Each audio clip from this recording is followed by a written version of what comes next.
Recently, the California courts legalized the much-debated same-sex marriage. This controversial issue faced many different reactions even on this UCLA campus. I think the passage is great. I think the passage is going to be a step in the right direction in terms of people just really understanding that homosexuals, heterosexuals, we're all human beings, and you should have the right to love whoever you want. So.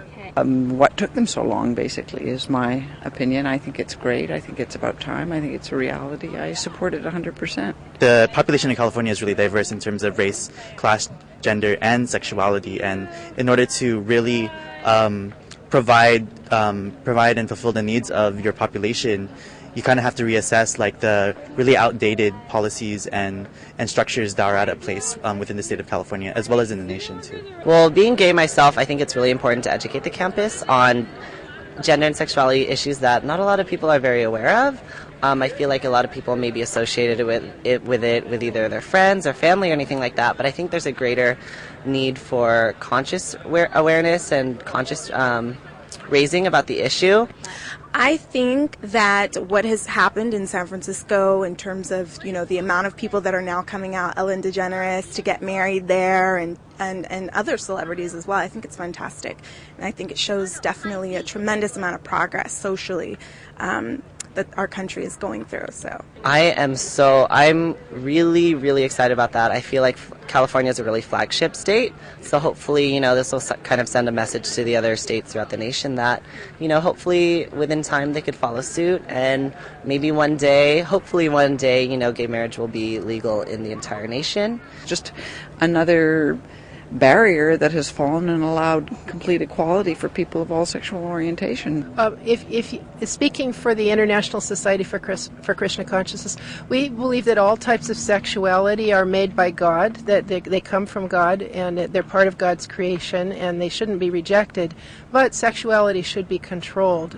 I don't agree that they should have passed the same-sex marriage law, because I believe that true union is between a man and a woman, and based on my Christian faith. And so, I have to agree with that, that it's not, and it's just, it's not natural, and, I don't want to hate or anything, but it's just, that's why I don't agree with same-sex marriage. I'm not against the practice because they're just people, and that's just how they feel. But as a Christian, it is considered a sin, so they're not evil themselves, but it's just a phase that they're going through. That's what I think. I don't have really anything against them per se as people or, their decisions for their lifestyle. But I'm personally not friends with too many of them. It's like I don't condone their lifestyle. If you are an alcoholic, if you smoke, I think, being gay, that is a lifestyle that they choose. So I don't, condone or look down upon how they live per se, but I don't agree with it. My personal opinion is if it makes people happy, if it genuinely makes people happy, whatever kind of marriage is all right. But real happiness isn't going to really manifest in their lives until they actually become God conscious. My ultimate dream is that sort of gay marriage will be a norm and that it won't be looked at as such a separate institution, that marriage will be just looked at as purely, between two people that love each other regardless of gender. For Daily Bruin Television, I'm Michelle Kim.